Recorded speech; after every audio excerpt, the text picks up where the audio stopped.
Good morning and welcome to ATN Blowout. Blowout is a syndicated live program of the network featuring chit-chatting and conversation on special interest topics, news, events and stories through correspondence reports, experts' opinion and stakeholders' analysis. Today we'll be looking at these stories. Ebonyi State, Neighborhood Watch rescues 32 human traffic victims. Kebbi State, bandits kill 33 in community. Borno State, 117 repentant terrorists complete rehabilitation program. El-Rufai, ICPC searches former governor's home, remains in custody. Politics, Nigeria must resist one-party system attempts, Kwankwasiya movement. And in terrorism, Nigeria strengthens ties with Germany and UK. We are open for advert placements, bookings, and commercials. You can connect with us on all our ATN socials, Facebook and YouTube, Atlantic Television Network, Instagram and TikTok, Atlantic TV Network 1, on X, Atlantic TV Nets. Watch us live on our website, www.atlanticnetwork.tv. We're going for a short commercial break. When I return, I will introduce my guests for today.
Welcome back.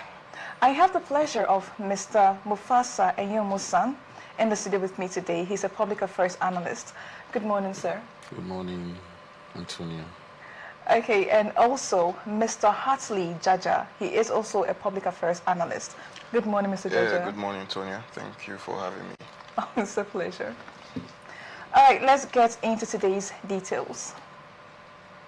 State Commander of the Neighborhood Watch, an internal security outfit in Ebonyi, Victor Ewenyi, has disclosed that his office recently intercepted and prevented the trafficking of 32 youths out of the state. Speaking in an interview on Thursday in Abakaliki, Yin said the operations targeted groups masquerading as millionaire trainers who lure teenagers under the pretext of entrepreneurship programs, only to move them across state borders without parental consent. According to Inwenyi, the operation reflects the office's commitment to combating human trafficking and safeguarding the welfare of the state's young population.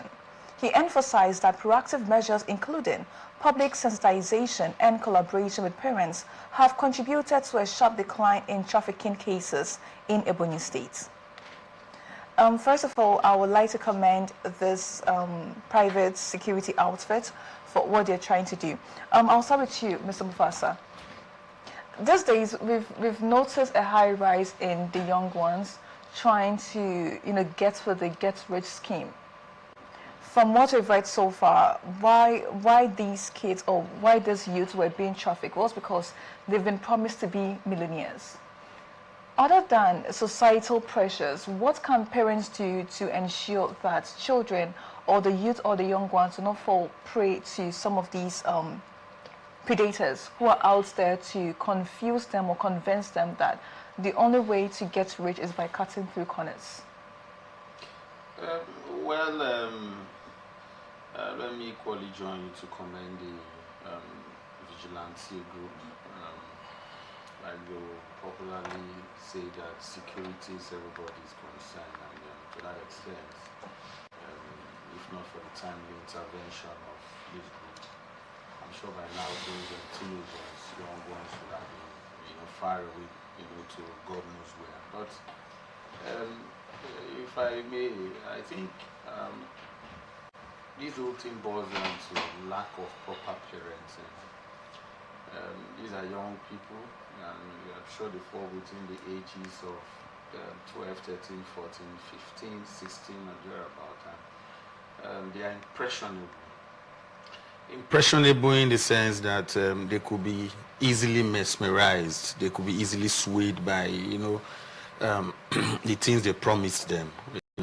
These are young ones who are supposed to be in school. As I said, lack of proper parenting, because I'm sure if they were in school being tutored, we would not be seeing this. It happens every day. We happen to get wind of this just because, they were intercepted.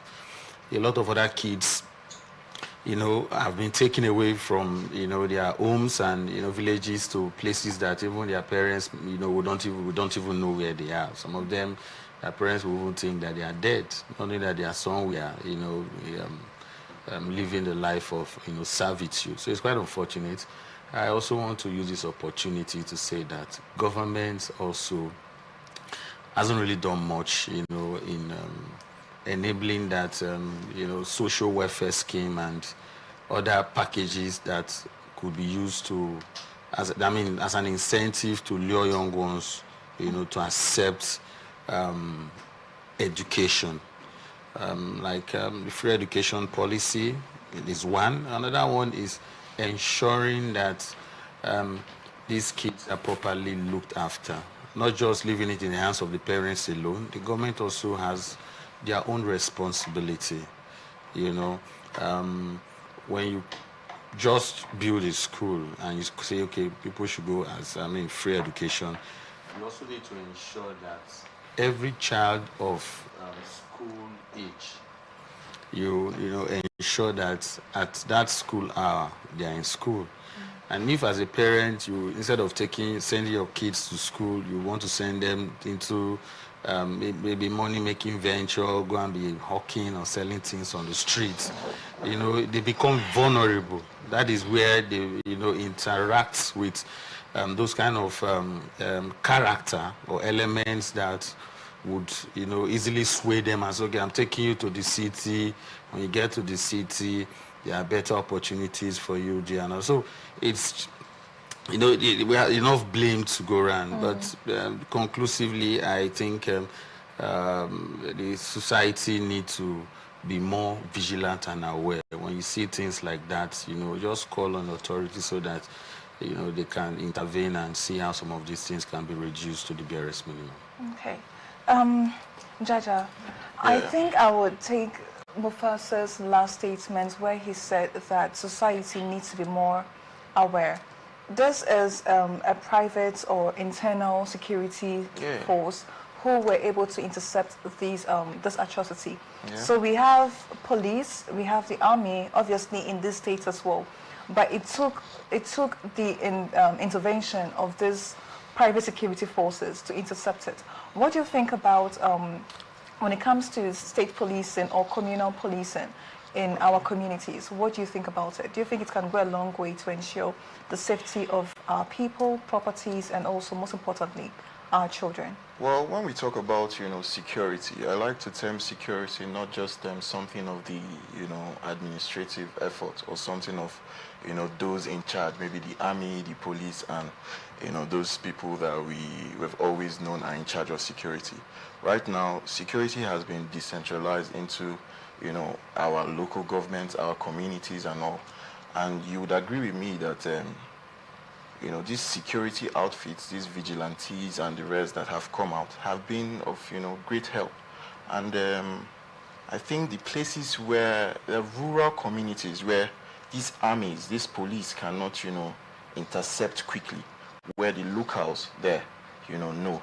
There are communities where the roads are very, thick, it's harder to access. Some communities that, are on, strict islands. There are some communities that, in waters and all that. So if you keep on relying on probably the army, the police, and, so have we to intercept these persons, that's where we'll be getting it all wrong.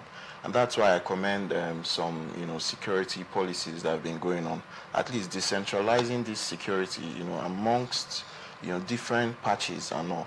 So, I mean, if the vigilantes were not there at that point, imagine what would have happened. Like my brother earlier stated, these things have been happening for a very long time. It's not today, The fact that these people were caught doesn't mean some did not happen maybe last week or even yesterday, because there are a lot of, get-rich-quick schemes going on everywhere. Don't worry, I have jobs at so country, don't worry, you work for so time. Our people are always falling for that, and everything boils down on, our economy and the way people, see it. So I feel that our government should empower these local securities more, because if you ask me, they are the ones who know the terrain of their, environment well. So instead of pushing them away or, allowing them, manage little resources, why not, train them and bring up programs where, the military and all can train them so you can actually track their movement. Because one thing is about empowering this person, another thing is about managing them. Because we've seen situations where, empower a little vigilante and all of a sudden they become, terrors in their communities and so. So, I mean, I commend the effort of the vigilantes and I hope that things like this are, pushed out more. Okay. Mufasa, you also did mention that the government should, especially when it comes to education, should be proactive and then also creative when it comes to our educational system so as to keep the kids in school, keep them interested in school. Because there's this notion from the children or from kids or youngins of these days that school has come some years because they've seen how some people go through the four corners of schools and then still do not make it in life. And they've seen those that did not even go to school but are still making it so well in life. Let's say, for example, in this TikToker, Pella. I mean, we know how bad his English is. He even tried going back to school to the university.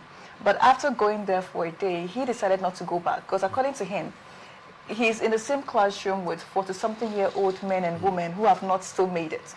And then, that's one. The other side is that they're not even allowing him stream while in school.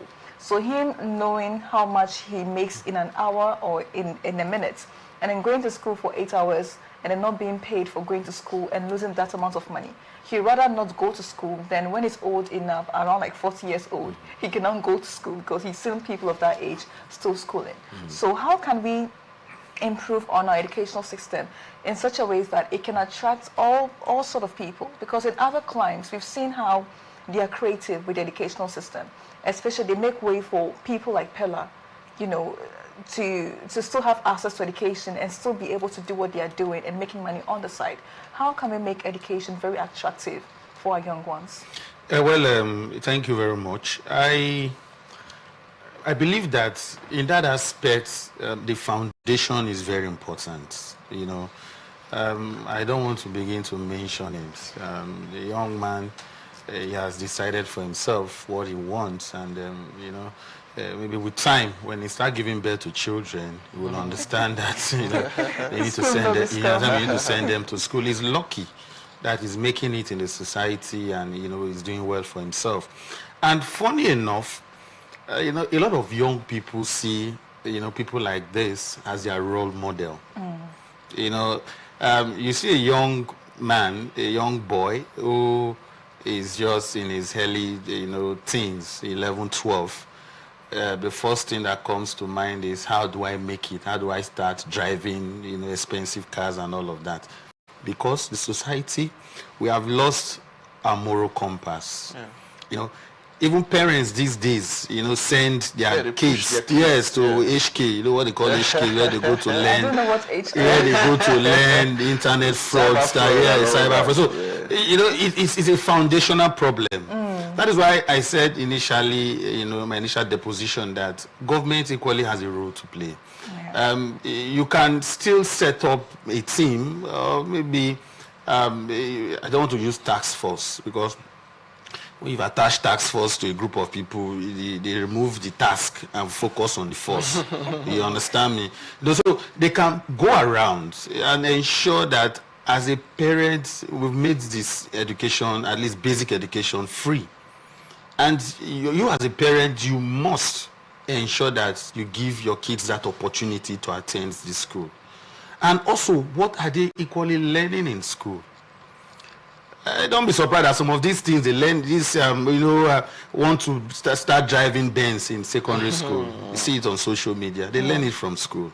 What are they even teaching them in school?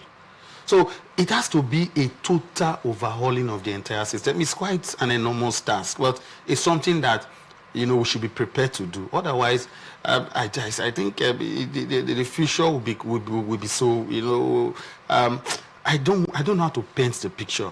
But it doesn't seem, you know, nice when young boys and girls want to experiment, they have wild links and all of that. You know, some of them are even, you know, willingly subjecting themselves to prostitution at a very tender age. At a very tender, you go on the internet, you see what these kids they do in school, and they are meant to be watched by, you know, their guardians and teachers. So it's something that the society itself needs to sit down, take deep introspection, and think of how to remove us from this very dangerous trend. Above all, education is important. So as I don't begin to mention Pella and all of that, I'm sure within himself he knows that he has missed it once. He had another opportunity, you know, to make amends, because it's not even about the kind of English you speak, how you organize yourself. Yes, education is not about education helps you to organize yourself. Helps you to coordinate. You know, so that's what I'm saying, that these are the kind of people young people see as their role model, and it's a dangerous trend, a disaster that is waiting to happen. So government should ensure that, you know, provides quality education for the young ones and ensure that parents send their kids to school. Okay. Like Mr. Mufasa rightly said, you know, we need a total societal reform. Exactly. You know, like, this thing is deep rooted. You might not really understand, but I was on TikTok one day, and they were asking some kids, I think within the age of 15, 16, what do you want to become? This one said, I want to be a Yahoo boy. Yes. You know, and adults are making these videos. Yes. Adults are videoing them, laughing about it. This one said, what do you want to become? I want to be like Pella. Hey, what do you want to become? You know, that's why when the move was made about, you know, banning some things, or you know, some things on social media and all, you know, I supported it, because if you agree with me, as much as social media has been, more of advantageous to, our current society and all, but it has really declined the minds of, young ones coming up. I mean, look at what Mr. Mufasa was saying earlier, about, the notion school na scam, school na this. Aside from that, the kind of contents that are being pushed on our media these days, I mean, it's not even safe for, the kids coming up, because that is what they are trained with. Because if we can remember when we were coming up, I mean, we didn't have some ideas that children are having now. Why? Because we didn't even have the opportunity to see those things. So I think one of the major things that should be done is, putting some checks, let's not call it tax force like Mr. Foster said, because some people will leave the tax and go for the force. And focus on the force. I feel that there should be some, amendments on, our social media angle. The government should, put some things in place so that there are things that should not be, pushed out. So I believe that it's all encompassing. Everybody needs to put hands together, to take away this trend and make them understand that, school is not scam. When I hear people say school is scam, I look at them. Most of them say it and deep inside their mind, people who did not go to school and have money, their favorite picks are people that actually went to school. See, this one, we don't go school, finish. Waiting in don't get. Because the society just one way or the other rewards. They don't even question wealth these days. Someone will just come online, buy like, then they drive 2 Benz, this, that. That's what the society wants. Nobody is asking good questions anymore. Nobody is wanting to know, okay, where is this thing coming from? And if you ask, what's the source of this person's income, the next thing you hear, when him being poor, when him being social. So it's everywhere. Yes, you don't question the poverty, you don't question that. It's damaging both the younger ones, and we the older ones now are even participating in the whole damage. Because most of these children, people that are videoing them are older ones. You go to social media, you see SS3, students graduating, they are dancing and everything, and it's online. And those people are not suspended. Those, they go on, they write, people finish university and say, hey, thank God for ChatGPT. If not, I don't forfeit graduate. I mean, these things have, made our educational system here look like, something of, fun and all that. That's why you can hear people boldly come online and, say things like school na scam. Okay. So, all right, thank you, gentlemen. Let's move on quickly. Kebbi State Police Command has confirmed the killing of 33 persons following an attack on suspected bandits in Boyi district in Ariwa local government area of the state. The police public relations officer in the state, SP Bashir Usman, made this known in a statement issued on Friday in Bernin, Kebbi. Usman said the incident occurred on Wednesday when armed men suspected to be Lakurawa militants invaded the district with the intent to rustle cattle. He said preliminary investigations indicated that the assailants were believed to have crossed into the area from Gudu local government area of Sokoto State. The police spokesman said the command, in collaboration with the military and other security agencies, had reinforced security presence in the affected communities. Reinforced security presence in the affected communities. One of the things that there was security presence in the first place. If there were security presence in the first place, how come these people were able to commit their atrocities, kill 33 people, and then leave? It's really unfortunate. But times when we still hear news like this, it leaves a lot of bitter taste in our mouth, because it's not new. It's not new. You just made mention that they need to reinforce security presence. This is the same Kebbi state that we were told when those abductors, when they came to abduct some school students in that government girls school or thereabout, that the security operatives that were there, they were ordered to leave. Up till this moment, the government is yet to ascertain or even tell Nigerians who gave that order. I'm tired of this whole, routine of after the crime has been committed, the government comes and begins to condemn, and so we are reinforcing security and all of that. The best way to fight crime is to prevent it. And these are people who, before they come, they give notice. They don't just come. When they come in huge numbers with motorcycles and all of that. They make lots of noise and they take their time. Yeah, they don't rush. They take their time. You could imagine the audacity. That clearly shows that they understand the weaknesses. They understand the lapses in our security architecture. And the people are meant to suffer for the ineptitude of government.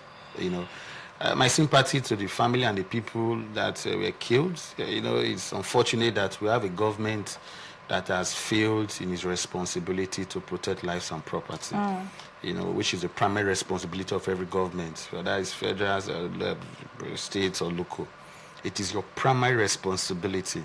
And if we are seeing this kind of reoccurrence of, senseless killing, massacre of innocent Nigerians, and the highest that the government can do is to condemn, and after then life goes on, and after some time they come back, and so it has become a vicious circle, and it's why I just, like I said, I really don't like talking about this thing because we've said more than enough, and obviously government is not doing anything. Who are these people?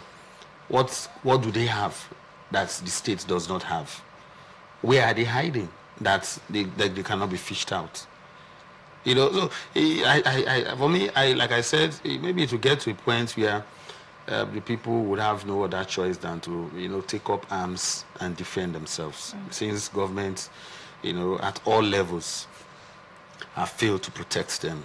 And I wonder how the society will be then, because when everybody begins to carry arms, and I'm sure it is going to be a chaotic situation, like a jungle, every gorilla for himself. So it's quite unfortunate. After the condemning, and so my sympathies to the people. I think that's all I have to say for now. Okay, Mr. Jaja, what do you have to say to this? Because it seems, just as Mufasa pointed out, that these men, before carrying out their crimes, always give notice. One, from the statement of the police, they said they're going to reinforce security presence, which means that there were security presence already in the state. So what happened during the time that these assailants came to commit their atrocities? Is it safe for the people, or is there something safe for the people to say that the government is complacent with what is happening to the people of Kebbi State, especially noticing that Kebbi State is a hot state, it's a hot zone when it comes to terrorism and then kidnappings and what's not. We've seen a case whereby some students were kidnapped from their homes and most of them have not been returned. We've seen the end to that story. Nobody's raising questions, nobody's asking the right questions. Now these people came in, committed their atrocities, and then we got the number of people that were killed, but we are yet to hear the number of terrorists or bandits that were also killed or apprehended. Is it safe to say that the federal government or some people in power know what's happening and they are intentionally doing nothing about the situation? Well, first of all, my heart goes out to the people that were killed and the families involved. I mean, nobody deserves to die in such a way. Not even our military personnel, I can imagine, having to be in your homes, maybe doing your basic chores or normal thing you do on a normal day, and you're just stumped and butchering and all that. I mean, even if you survive such situation, it's something that would leave a very deep scar in your mind. So, but like I mentioned earlier, these are where vigilantes are very important. These are where the government should actually invest in local securities, because there's no society today. I mean, you can talk of maybe the United States or anywhere that that work. Maybe the military works on everything, or the state police works on everything. The military alone does not have the capacity to end this entirely. I mean, we've seen if we're talking about Nigeria is still a developing country now. I mean, the so-called developed countries, we have terrorist attacks and all. So instead of entirely blaming the government, I believe that these things have been, it has been passed on over time. While it's very sad to hear of it, I feel the government is, putting one or two things in place, although they should do more because, this local security should be empowered. I mentioned it earlier here. While these communities, sometimes they do themselves. Why did I say that? Because we've heard of cases where these people harbor some terrorists. They use the idea of, oh, these people now are brother, or these people are, somehow related to us. And because they fight the government, or they do not like the government of the day, they harbor these persons. And one thing about harboring criminal elements is that you don't even know when they will be bigger than you. You understand? They start as small groups. And that is why we are seeing these killings today. So what I think the government should do is empower these local security outfits more. These vigilantes and all that. Those people know the terrains of this place.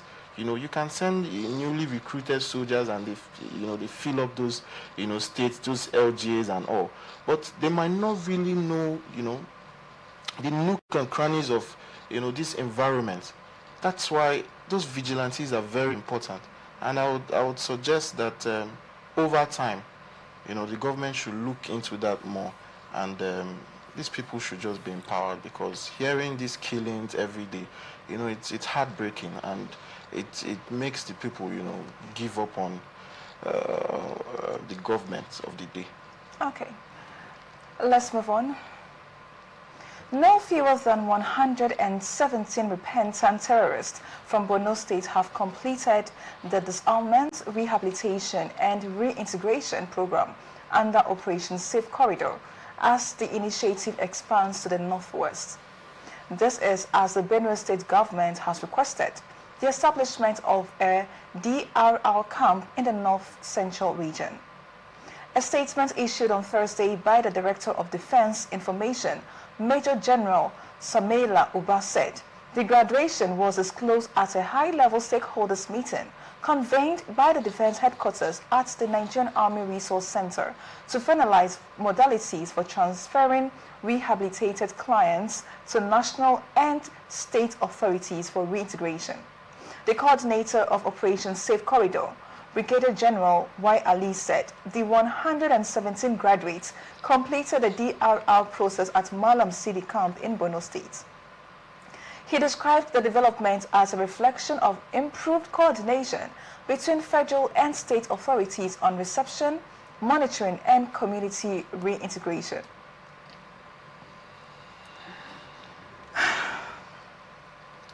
"117 known terrorists are to be reintegrated into society." Borno State, the same state where every week or every other day we hear the deaths of thousands, hundreds of people.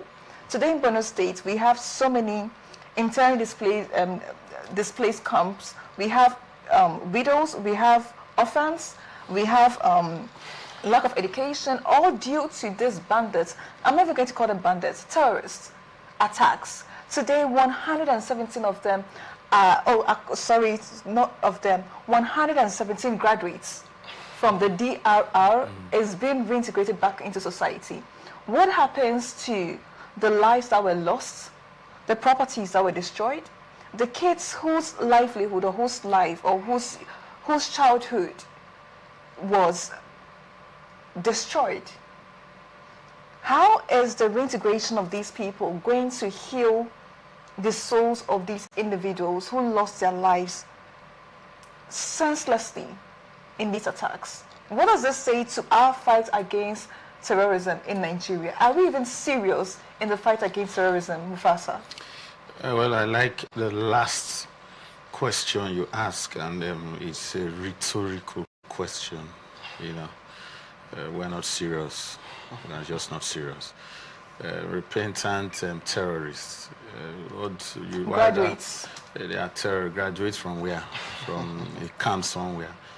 You know, a society that encourages things like this sends just one message, which is keep doing the evil you are doing. You know, you are not going to get consequences for it. You know, when people don't get punished for bad behavior, when people don't get consequences for bad behavior, you are simply laying a foundation for other people to embrace that pattern of life. We have a correctional facility. You want to call it a prison, but it is a correctional facility. That is a place that you can go and get rehabilitation. I think what the government should have done was to make that place, more habitable. So that once you are arrested, whether you are repentant or not, you are taken there for proper rehabilitation. You serve your time. Like you said, what happened to the people that have been killed?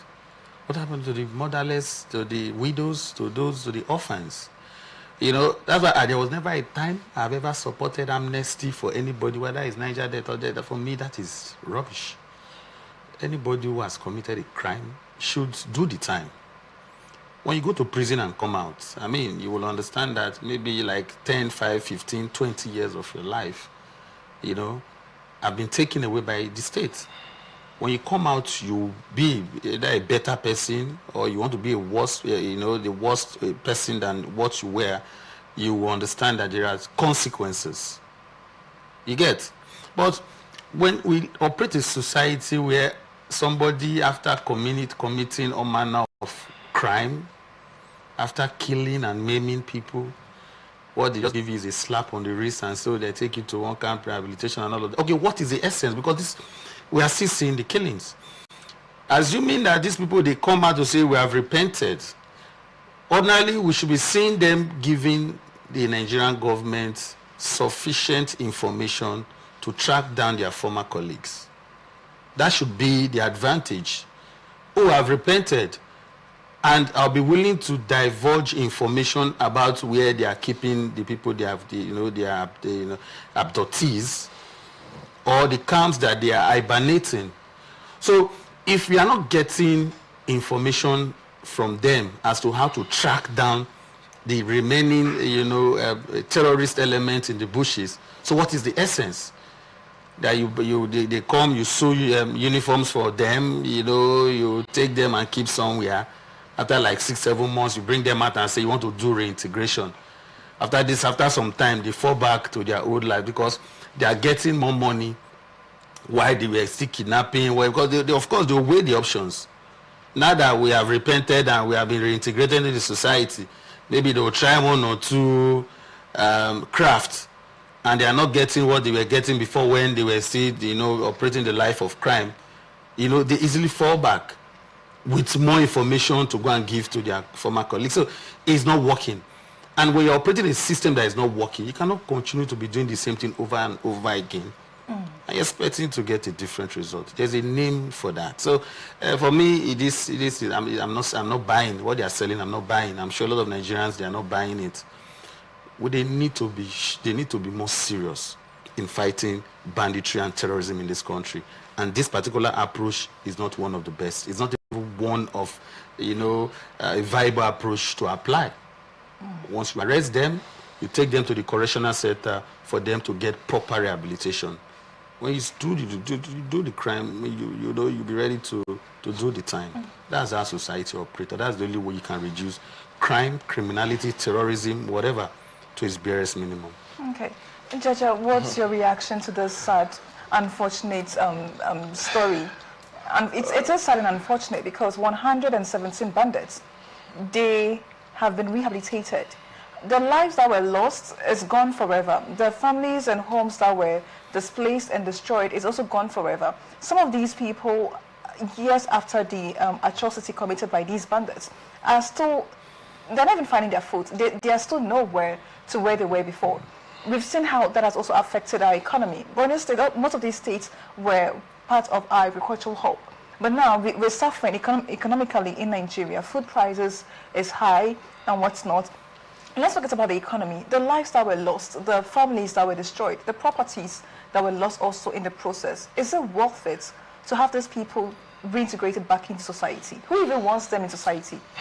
Well, contrary to what Mr. Mufasa said, while my heart goes out to the families and the lives that were lost, I feel rehabilitation is something that's been going on, not just in Nigeria. Rehabilitation is something that so many countries have, choose to align with, because, as a country, you cannot totally, battle terrorism to the end. Even the so-called first world countries, better countries, the countries we look up to, we hear of terrorism, every now and then.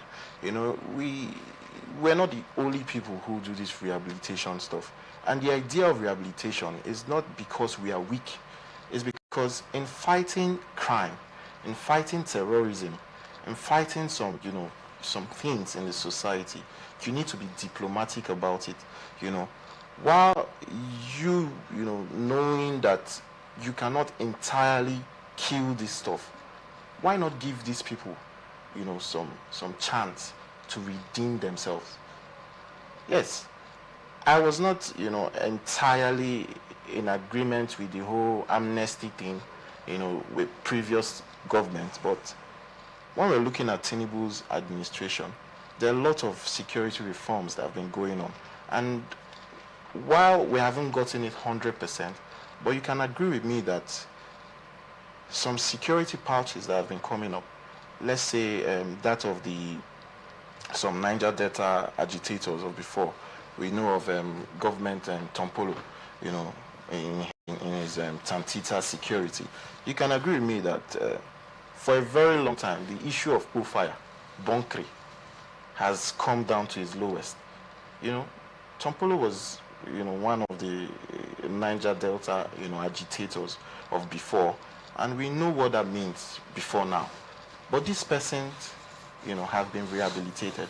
Was the head, was a leader of, the Niger Delta agitators at his own zone, and he had a lot of persons who believed in him. So imagine rehabilitating someone like that. Do you know how many thousands of people, that have laid down arms or that have been able to lay down, their agitations and all of that? I mean,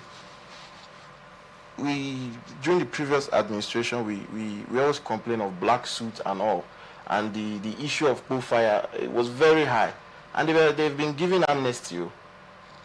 I mean, look at also the river, the waterways. The issue of sea pirates and all that has been reduced to its barest minimum. I'm not saying that the government still don't have what to do, or they don't have a lot of work to do, but I believe that these things are necessary. We have countries like Congo, we have countries like Rwanda during the 1994 genocide. They were able to rehabilitate a lot of persons.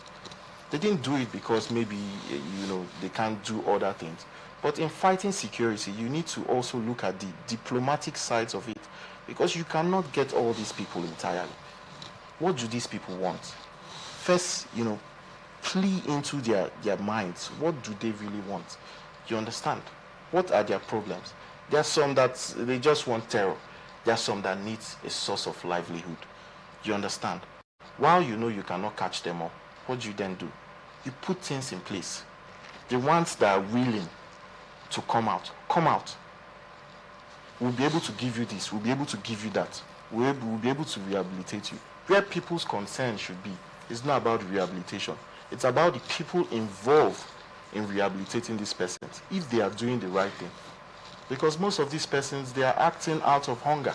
Some are acting out of, not being able to secure one or two things for themselves. And they take up, and call themselves militants or whatever they do. But rehabilitation puts these people in place, you understand? And if they have other people at the back of them, you automatically get all of them. We have pouches like that of King Asari, now King Asari Dokubo. They are mama soldiers. I mean, at Degema, we are aware. Let's not say we are not aware. We are aware of the kidnappings that were happening along, Emoha, Degema Road before even this period. But when last did you hear of a kidnapping along that area? King Asari Dokubo was once a Niger Delta person, agitator.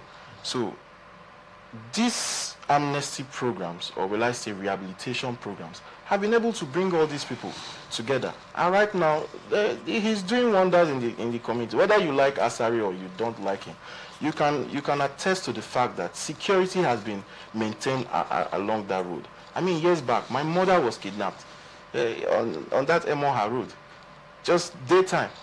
Were there not police people around there? They were. Were there not army people always stationed around? They were. So you see why, like we mentioned earlier about, rehabilitating this person, and we also mentioned, the importance of, these vigilante groups. But now, since this, Amama soldiers and all, they came together, we have seen reduction in crime, around these areas. Then concerning our pipeline vandalization and all that, the Tantita security is handling it, at least to its barest minimum. Is it not still happening? Probably it is, but it cannot be compared to the previous administration. So as much as we want to, or a lot of Nigerians want to criticize Tinubu's administration, I feel that we should also calm down and look at what this man is trying to do. Rome isn't built in one day. It is something that takes all inclusivity, not just the president himself, not just the governor, but each and every one of us to at least actualize this. Thank you. Okay. I mean, are we rewarding bad behavior in Nigeria? I think I'll leave that in the air. Yeah, but the truth of the matter is, let me just briefly, the truth of the matter is, maybe we should just close down our prisons and correctional centers and, grant amnesty to everybody that, we have in a prison. Now, my concern here is, there are people who decide to choose, the right paths, and they are not giving the kind of attention that the government is giving to this so-called X this and X that. That's my position. If a society continues to reward crime and criminality, it simply means that you are encouraging even the young ones coming to take to the life of crime. In the north, you see young people, misguided elements, young people who have been recruited into banditry and terrorism. They have killed, they have raped, they have abducted, they've kidnapped and all of that. That is a criminal act. And there are laws that stipulate consequences